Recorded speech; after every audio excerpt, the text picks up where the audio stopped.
What is up, breadheads? It's your boy, Mike Holland, at MC Holland34, bringing you another off-season episode of One and Done CBB. And here we are, man. Transfer portal has been absolutely crazy. Thank you guys for joining us. Make sure you hit the like and subscribe buttons. We're going to probably bring you 20 to 25 minutes of action tonight, talking about a couple of teams, and then also going to look at some recent commitments kind of around the country. So appreciate you joining. Make sure you hit the like and subscribe buttons. Hopefully the live chat will be on fire. If you missed the show the other day, Jay was on kind of doing the same thing for some other programs. So go back and check out that show. We'd appreciate all the love and support out there. And hey, you know what? A lot of other places they cover college basketball for like that 5 to 6 week stretch. I know baseball's going on. NBA playoffs just started. NHL playoffs, I think, are like around the corner. The Masters was out there, but your boys are out here grinding 365 on some college basketball content. So, make sure you follow all of our shows. Hopefully we'll have some coaching interviews coming up in May. The portal is coming to a close, but there'll still be a bunch of decisions that'll be happening into May. So we look forward to that. My top 300 big board you can find over at drroto.com. I dropped that, I think, a couple of days ago. I'll be updating that most likely on Monday. So look for an update there. I think me and CC Hustle have gotten this board up to about 400 names, 450 that we've ranked. So we're closing in on that top 500. You'd love to see that. Appreciate CC Hustle for all of his hard work. Obviously, our guy at Fantasy Nav, Eric Romoff, pushing the buttons. We appreciate him and everything that he does. And then Jay, I mentioned him earlier, man, the conductor. He's been doing some great work as well. So I am flying solo tonight, but looking forward to it. I think we're up to 1,513 subs. Would love to get to 1,520 here in a few days. So we'd appreciate if you guys hit those buttons for us. So having said that, we'll kind of dive into some opening things that have kind of been happening. Mentioned the portal deadline, April 22nd. If I'm not mistaken, that is this coming Tuesday. So players have an opportunity to submit their name into the transfer portal. You know, Jay was talking about it the other day. We're getting a lot of players that are submitting that are out of eligibility. We're, trying to get waivers. We'll see. There's like 100, 150 players that are clearly out of eligibility, but trying to see if they can get some additional games. And why not? These guys are getting played pretty well. So we'll see who can get waivers on that situation. We're getting to see how these rosters are starting to shake out. We're starting to see some of the high school guys, jump out of their commitments as some of these transfers come in. So still a lot to cover here in the transfer portal over the next couple of weeks. We look forward to dropping a final top 500 big board, probably right at the beginning of May. So be looking forward to that finalized product that's out there. Some news out of Georgetown a few hours ago. Duncan Powell, the Georgia Tech stretch four, he announced his decommitment. So he is no longer going to be a part of Georgetown's incoming transfer class. So I think we have him right around the 100 mark on our big board. Really good player, just a solid player. You know what you're going to get from him. Thought he would play pretty well here for this Georgetown program, but obviously looking for a different opportunity. So we'll see how that works out for him. And then UConn top 30 recruit, really a consensus top 30, top 40 recruit, Darius Adams. He announced his decision to decommit, and he's going to look elsewhere. And I think a lot of that has to do with what's happening with this transfer portal class that UConn's bringing in. We've mentioned Silas DeMary, one of the top guards in the portal. Malachi Smith, a very, very solid guard coming in from Dayton. They'll both be in that backcourt. It looks like Solo Ball is going to be back. We'll see. We still got some days before the portal officially closes. So, we'll be talking more about player retention and guys coming back. We just don't really want to talk about guys that are coming back when they can legitimately throw in their name up until next Tuesday. So if Ball sticks around, you have DeMary, you have Smith. We've seen this a few times already this year. Like, these guys are going to look for other opportunities that are out there. So this is going to happen every offseason. We saw it a few times last year. But, that's kind of an interesting thing that's going to happen until we kind of get some more clarification on what's going to happen with NIL and those factors. Looks like we got a few people in the live chat. Belly Ball. Did you say top 500? Do you sleep? No, not really, man. We did, I think 2 years ago, we did our top 100. And then last year, it somehow ended up at 300. It was a running joke. Or last year, I think it ended up at 500, and we're back at 500 again. So, yeah, we're trying to bring this content, 24/7, 365 days a year, man. So, constantly looking at metrics, constantly looking at rosters.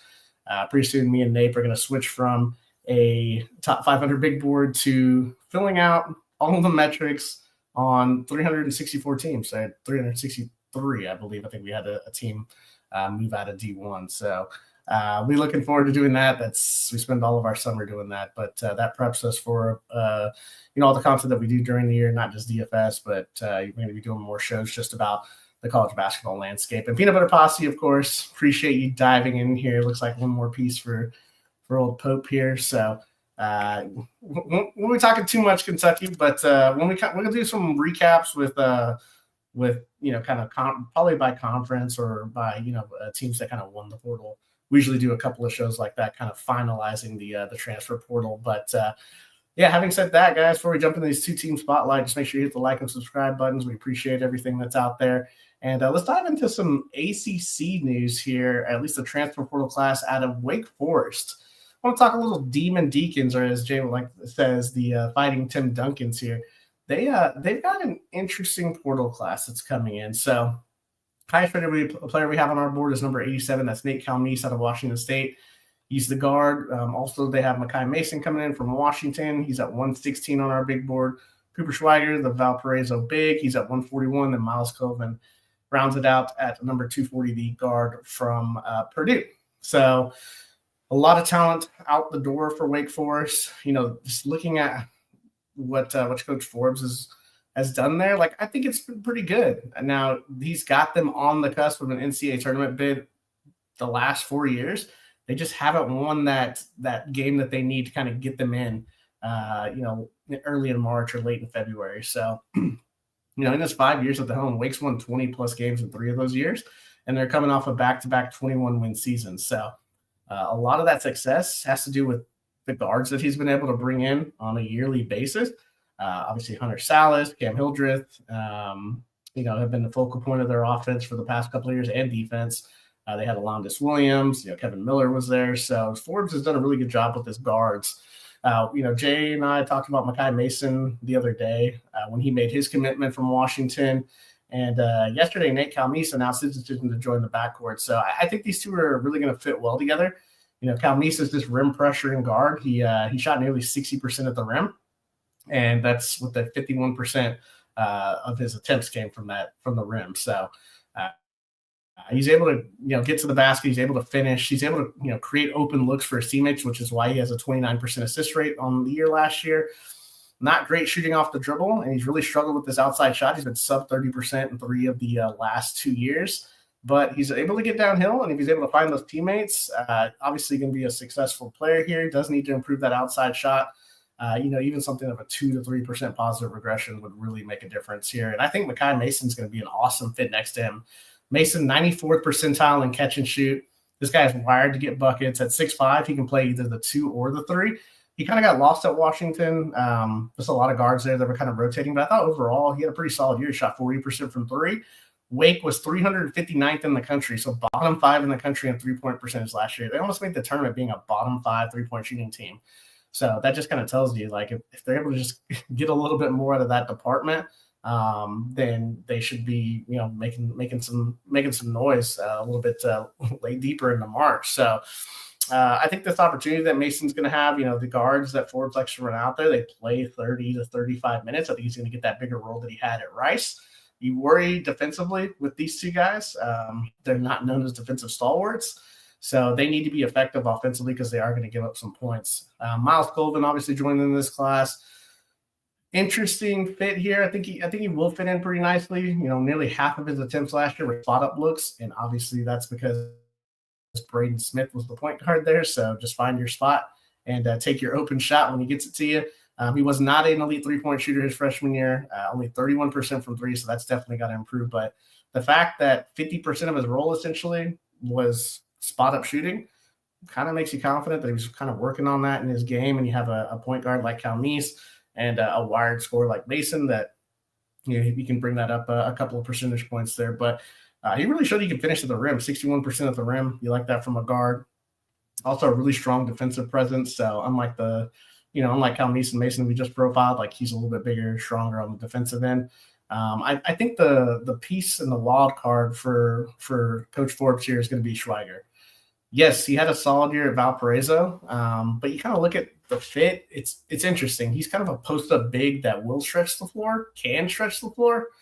But the problem is, like, he didn't have any effectiveness from three last year. He took a really sharp drop last year. His freshman year, he shot 36% from three, and then it dropped 9%. He shot 27%. And he basically took 93s in both of those years. So you got to figure that percentage is probably somewhere in the middle. So he's got to be, probably north of 32% to be super effective. But as a post-up scorer, someone that you can drop it down low in the mids, I mean, he was 83rd percentile. So, how much of that's going to translate to the ACC? You'd probably like to see him in the 90 percentile to feel a little more confident. But he's kind of an interesting piece because if he does shoot it well from three, I think he got an interesting piece here. So the one problem I have with playing with Cal Meese is Cal Meese wants to get downhill.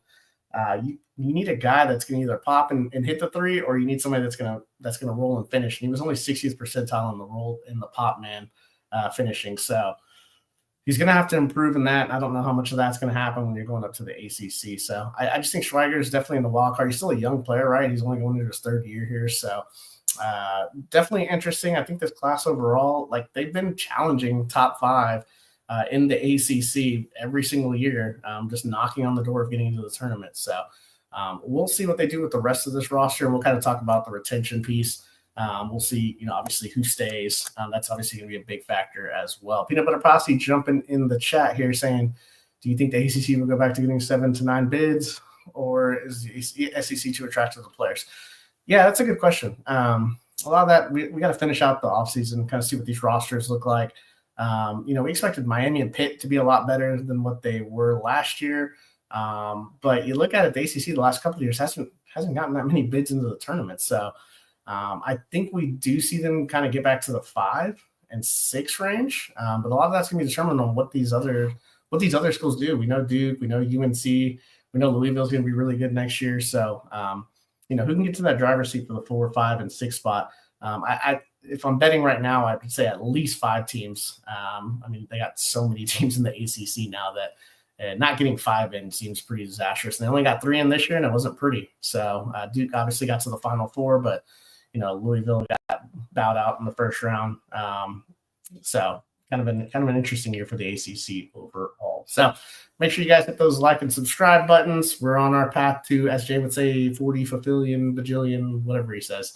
But we're obviously trying to make this thing happen for you guys, bringing all the content, coaching interviews, DFS, player profiles, transfer portal, everything that we can do to obviously make a dent in the college basketball world. We're absolutely bringing it to you. As Belly Ball said earlier, when do we sleep? It's not much, man, because we're trying to become a big player in this game. We appreciate all the love and support that's out there. So make sure you hit those like and subscribe buttons.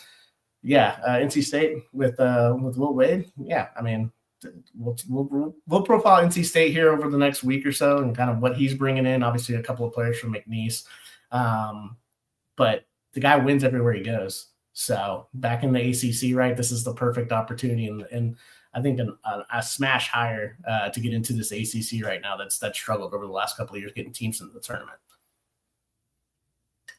All right, so let's shift back over to the Big Ten here with the Maryland Terrapins. So, whenever you get a new coach, you're going to have basically an entirely new roster. So Buzz Williams, off to his next stop. There was a lot of talk about how he just kind of sticks around for 5 to 6 years and then makes a move.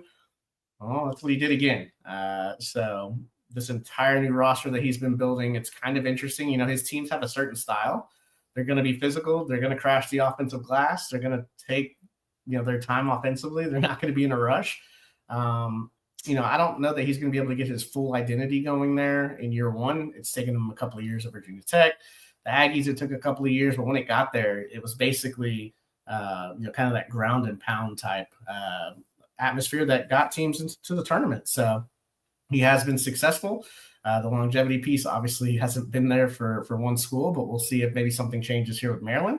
The nice thing with the portal is that you're able to bring some of your guys with you. There's not this sitting out stuff that, it's long in the past year. So he's bringing a couple of guys so far with him, Solomon Washington and Pharrell Payne.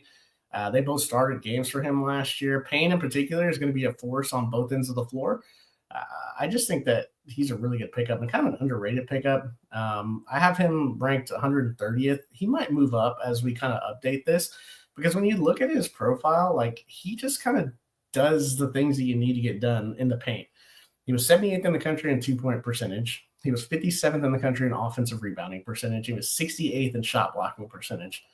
So top 100 in all three of those categories, and that's exactly what Buzz Williams wants to build his teams around.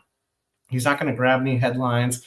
Usually a guy that plays 20, 24 minutes, right? Like, there were a few times last year where he played, 30, but really you just expect him to get out there and play, 24 minutes of solid basketball. Now, if he can get to that 30-minute mark, I think he's going to be very, very impactful because those rates right there, they just don't lie, and they're so impactful on both ends of the floor. So definitely a guy that can control the paint. Solomon Washington, another physical presence. Like, these are the two guys that when they walk off the bus, you're like, oh, man, like, this team is pretty scary. He's a big, strong 3-4 man. He took a step back offensively. He was 115th in offensive rating in the country in the 22-23 season. Obviously taking a step in the 23-24 season. So the 24-25 season, his offensive rating dropped by 19 points. Just didn't shoot it well.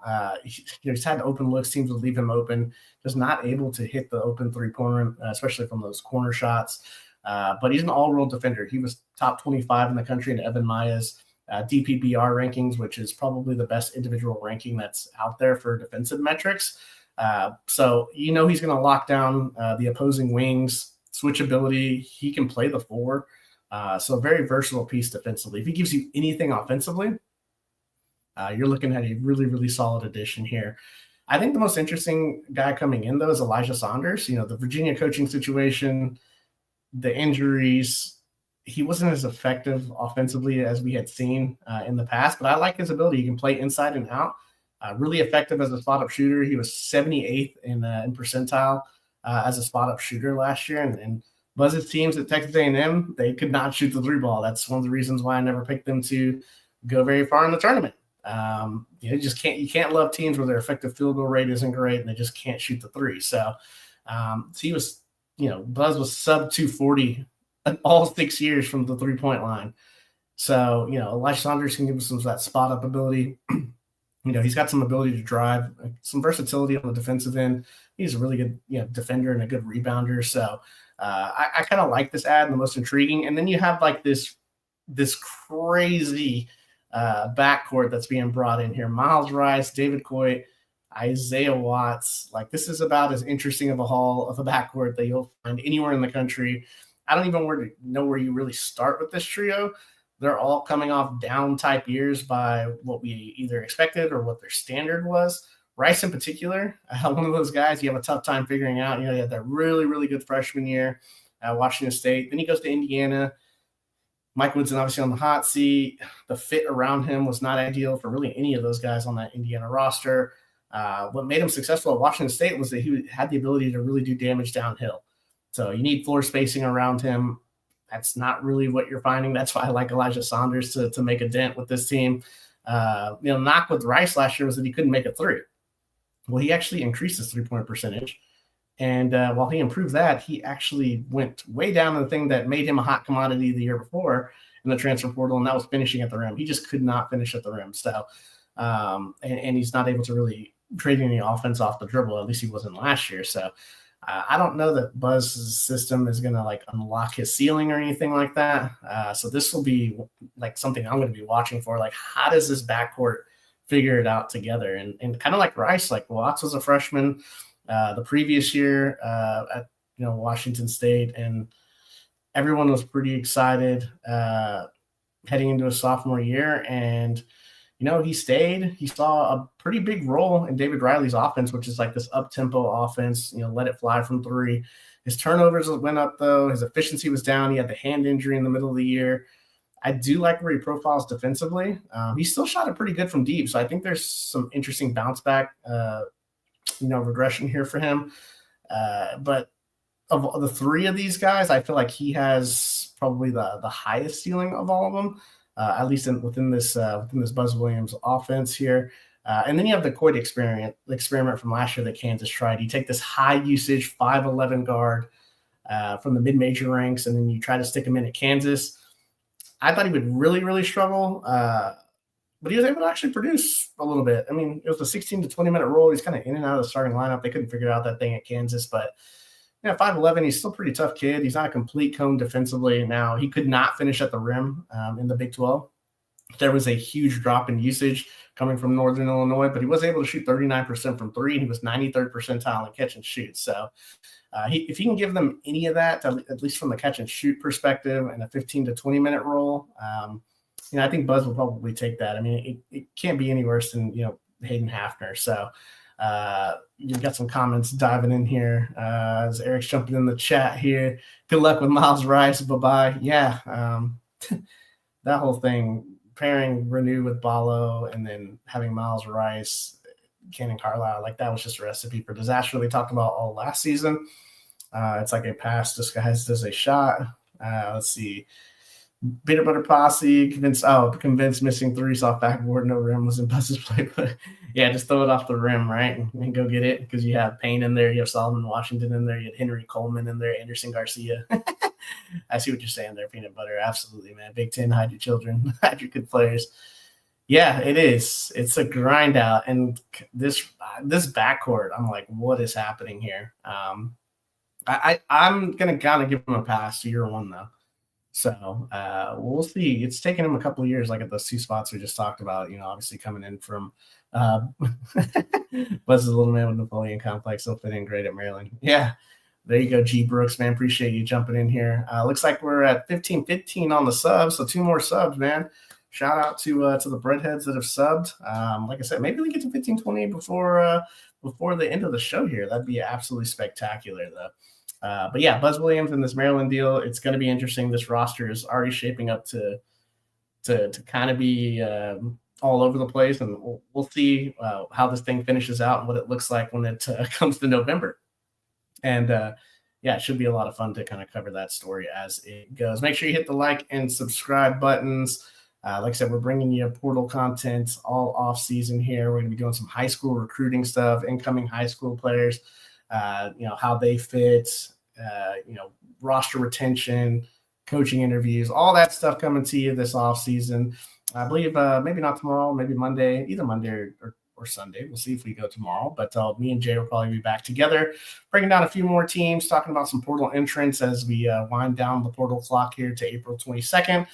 But looking forward to getting back with him and doing those shows together. So appreciate all the comments and everything. A&M game is what made Lamont 60%. Yeah, man. So I know Aggies fans were not unhappy, right? They're going from a completely different style. And we're actually going to talk about that here because we have these 5 portal commits, and the first guy we're going to talk about is actually headed to the Aggies, which is kind of a cool segue here. So we like to do the 5 packs, shine the light on 5 guys and just kind of profile them and their commitments recently. So we'll start this thing off, and this is a former Indiana player, Snake Eyes. Hope you're still in the chat here, man.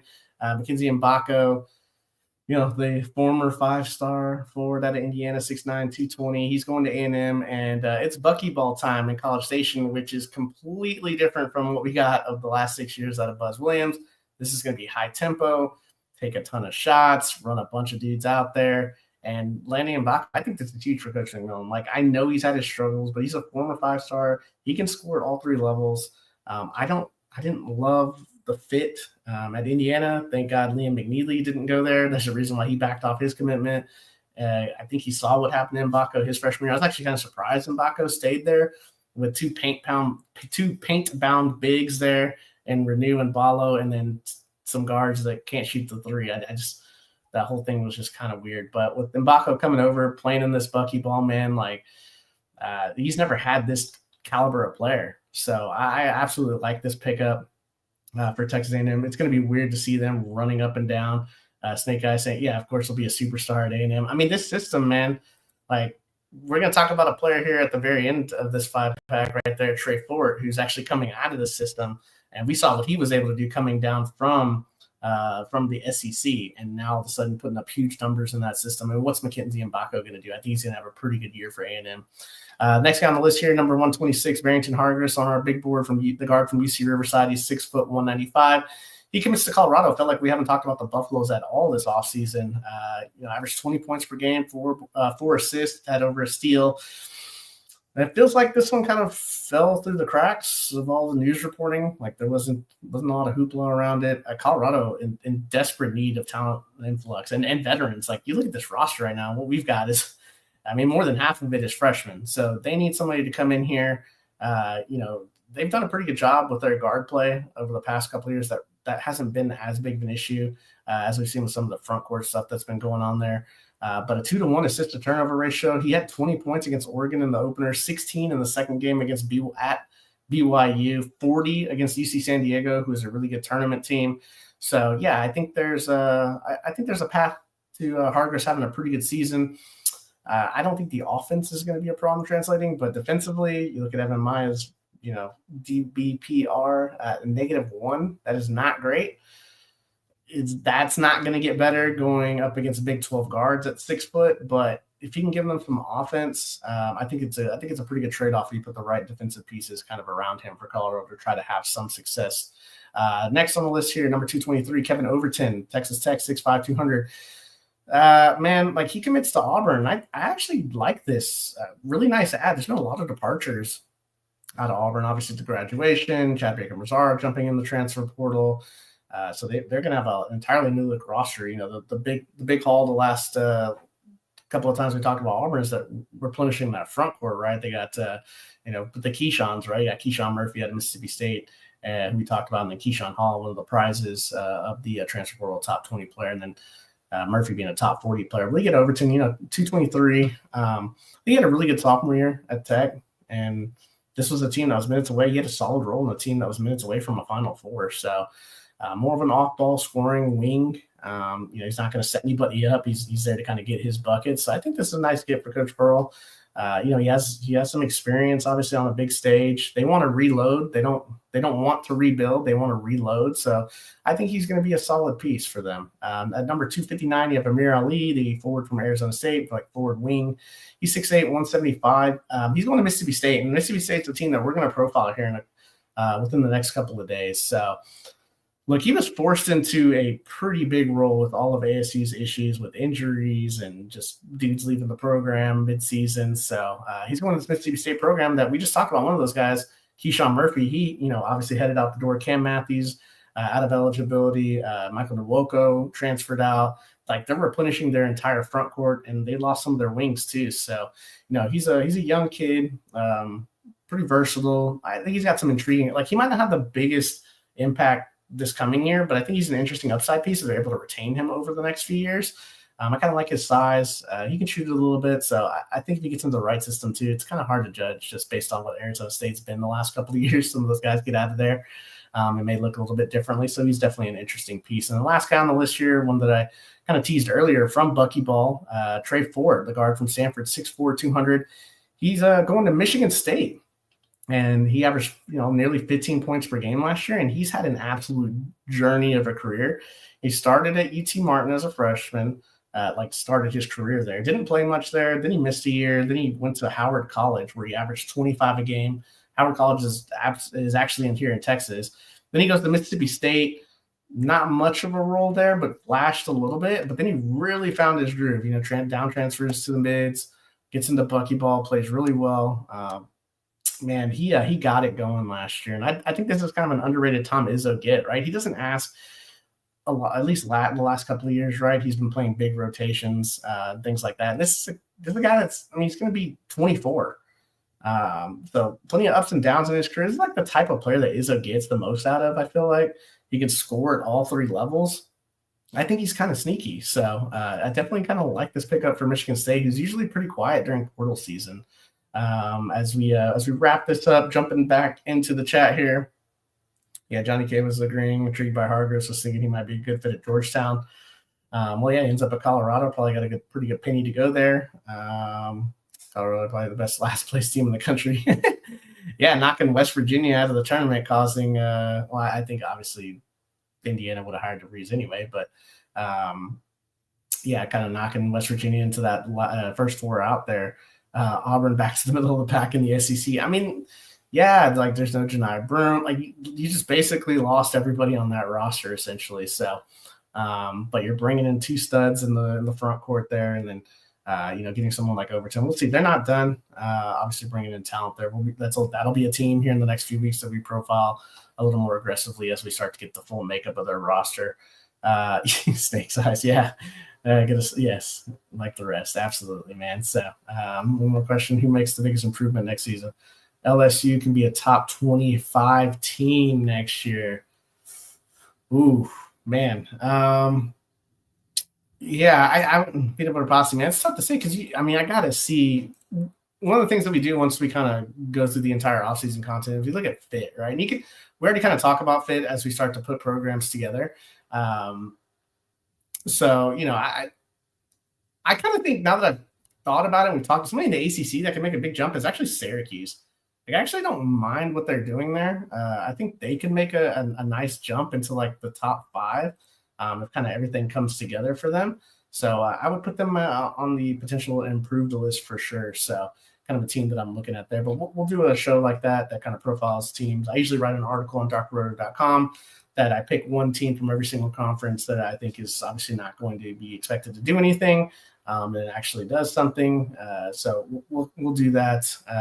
We'll do that a little bit later on in this offseason. Appreciate the question, Peanut Butter Policy, for sure. I think LSU is interesting.